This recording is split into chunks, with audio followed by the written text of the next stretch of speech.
Assalamualaikum warahmatullahi wabarakatuh. Kami dari mahasiswa Teknik Geologi Angkatan 2017 akan menjelaskan tentang persebaran batuan karbonat yang ada di Kalimantan.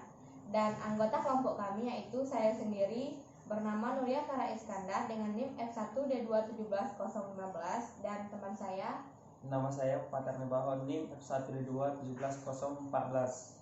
Saya Meli Adela dengan NIM F1D217011. Dan saya Tuti Nofrida Ulfa dengan NIM F1D217013. Nah, selamat menyaksikan video dari kami.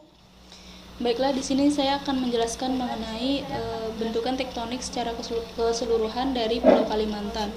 Untuk proses tektoniknya itu dari Pulau Kalimantan, yaitu Pulau Kalimantan sendiri itu berada di bagian tenggara dari lempeng Eurasia. Kemudian pada bagian utaranya dibatasi oleh cekungan marginal Laut Cina Selatan. Pada bagian timurnya dibatasi oleh Selat Makassar dan di bagian selatan dibatasi oleh Laut Pulau Jawa. Bagian utara Kalimantan didominasi oleh aspek akresi roker, rajang, embaluh, berumur kapur dan Eosen hingga Miosen. Di bagian selatan kompleks ini terbentuk cekungan Malawi, kemudian cekungan Ketungai dan cekungan Kutai selama Eosen akhir, dan dipisahkan oleh zona oviolit hingga melan lupar ataupun lubok, antu, dan boyan. Di bagian selatan Pulau Kalimantan terdapat squener mountain ataupun tinggian squener yang berumur kapur awal hingga kapur akhir berupa batolit hingga granit. Kemudian granodiorit yang menerobos batuan metamorf yang relatif regional. Untuk selanjutnya itu terdapat tinggian Maratus di bagian tenggara Kalimantan yang membatasi cekungan Barito dengan cekungan asam hingga maksud saya itu cekungan asam-asam. Tinggian Maratus merupakan spuen oviolit dan busur vulkanik kapur awal. Cekungan Barito dan cekungan Kutai dibatasi oleh Adang Vexur. Baiklah, di sini saya akan menjelaskan mengenai cekungan Tarakan, di mana cekungan Tarakan memiliki formasi, yaitu adanya formasi Bunyu, formasi Tarakan, formasi Santul, formasi Tabul, formasi Meliat, formasi Nain Tupo, formasi Mesaloid, formasi Tabalar, dan formasi Tempilan. Adanya formasi Mengkabau, formasi Seilor, dan formasi Malio, formasi Sembakung, dan formasi Sujau. Nah, pada cekungan Tarakan ini terdapat 3 formasi yang memiliki persebaran batuan karbonat, yaitu pada formasi Meliat, di mana formasi Meliat sendiri memiliki hubungan stratigrafi ketidakselarasan karena terdapat litologi batu lanau, batu lempung serpi, batu pasir, dan beberapa tempat yang berkembang adanya batu bara dan batu gamping. Dan juga terdapat foraminifera dan palinologi pada formasi Meliat. Nah, formasi Meliat sendiri berumur Miosen tengah dan diendapkan pada lingkungan transisi dan laut terbuka. Yang kedua adanya formasi Tabual. Nah, formasi Tabual sendiri memiliki hubungan stratigrafi selaras dengan formasi Meliat, di mana terdapat litologi batuan, yaitu adanya batu pasir, batu lempung serpi, batu karbonat, dan beberapa tempat adanya batu bara. Dan yang ketiga adanya terdapat formasi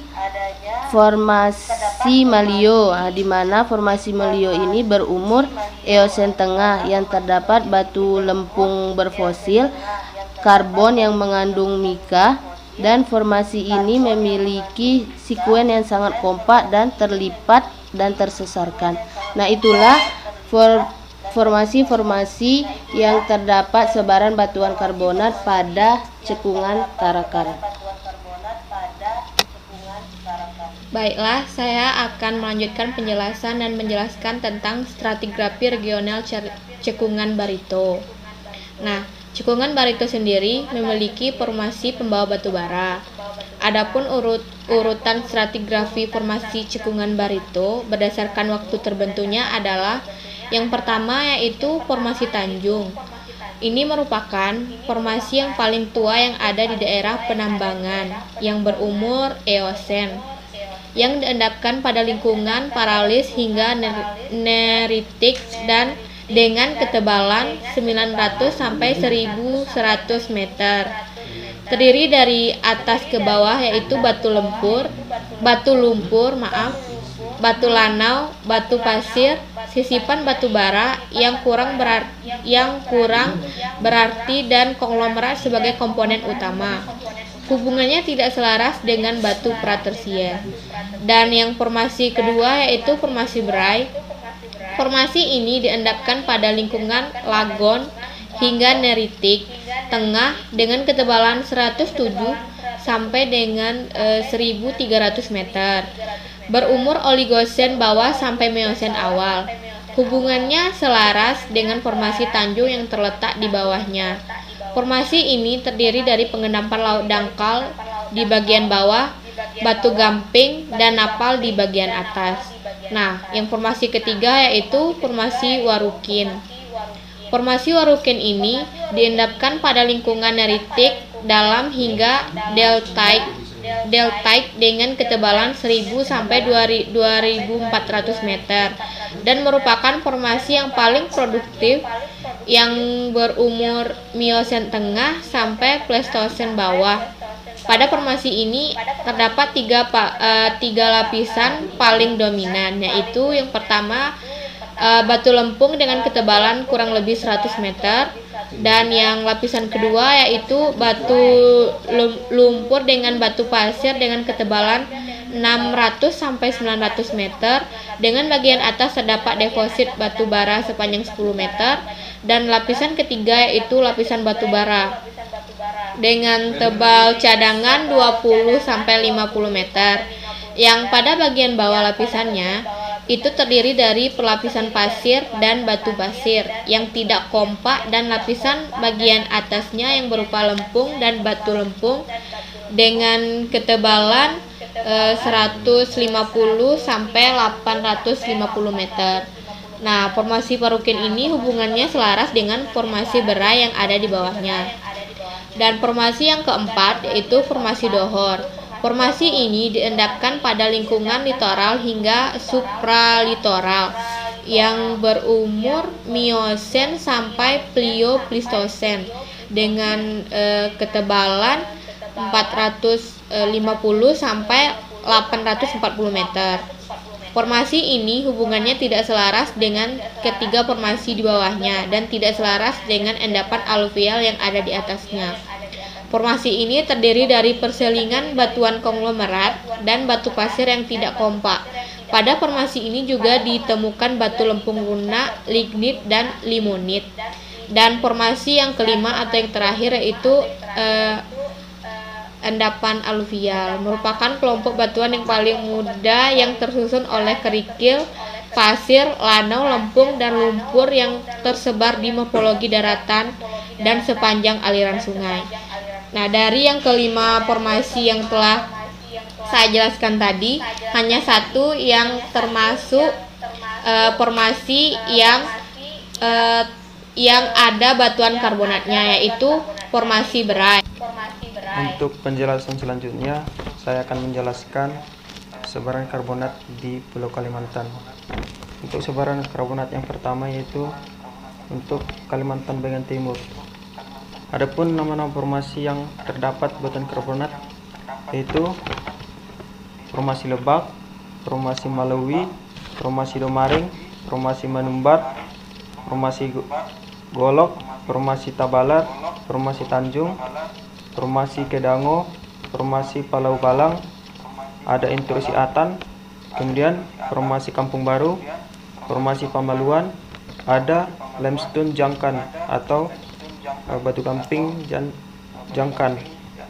Selanjutnya itu ada formasi Wahau, ada intrusi Suntang, formasi Marah, formasi Golok, formasi Halok, formasi Tende Hantu, formasi Kuaro, formasi Ujoh Bilang, formasi Balikpapan, formasi Bebulu, ada vulkanik Metulang, formasi Karangan, grup Selangkai, formasi Latila, dan formasi Pitap. Untuk sebaran karbonat bagian Kalimantan Selatan yaitu ada formasi Warukin, formasi Pitap, formasi Tanjung, ada distolit Kintab, dan formasi Pamaluan. Untuk Kalimantan bagian barat untuk sebaran karbonatnya ada litoral deposit, ada formasi Pedawan, ada vulkanik Serantak, ada formasi Latih, grup Selangkai, formasi Halok, vulkanik Nyaaan, formasi Brandung, formasi Ingar, kemudian ada limestone reef, ada formasi Tebidah, ada granit Sukadana, dan kemudian ada grup Melawi Undip dan formasi Ingar. Yang selanjutnya yaitu sebaran karbonat di Kalimantan Tengah. Berikut sebarannya, nama-nama formasinya yaitu ada grup Selangkai, ada formasi Palau Balang, ada formasi Tarukin, ada limestone Jangkan atau batu gamping Jangkan, kemudian ada formasi Tanjung, formasi Pitap, dan formasi Tuyu. Untuk sebaran karbonat Kalimantan bagian utara, yang pertama ada formasi Lurah, ada formasi Meliat, ada formasi Malinau, formasi Domaring, formasi Birang, kemudian ada deposit aluvial, vulkanik Metulang, formasi Kuaro, dan formasi Latih. Untuk yang terakhir yaitu di Kalimantan bagian timur. Untuk di Kalimantan bagian timur, yang merupakan sebaran karbonat yang paling banyak di Pulau Kalimantan, adapun nama-nama formasinya yaitu formasi Lebak, formasi Malawi, formasi Domaring, formasi Manumbar, formasi Golok, formasi Tabalar, formasi Tanjung, formasi Kedango, formasi Palau Balang, ada intrusi Atan, formasi Kampung Baru, formasi Bebulu, ada batu gamping Jangkan, kemudian ada formasi Labanan, formasi Wahau, intrusi Sintang, formasi Marah, ada sandstone Halok. Yang selanjutnya ada formasi Tende Hantu, formasi Kuaro, grup Selangkai, formasi Ujo Bilang, formasi Kampung Baru, formasi Tuyu, ada formasi Balikpapan, formasi Latih, vulkanik Metulang, formasi Karangan, formasi Pitap, formasi Warukin, formasi Pamaluan, dan yang terakhir yaitu formasi Ujo Bilang. Sekian dari penjelasan sebaran karbonat di Pulau Kalimantan. Terima kasih. Sekian video dari kami, semoga penjelasannya bermanfaat untuk teman-teman. Dadah.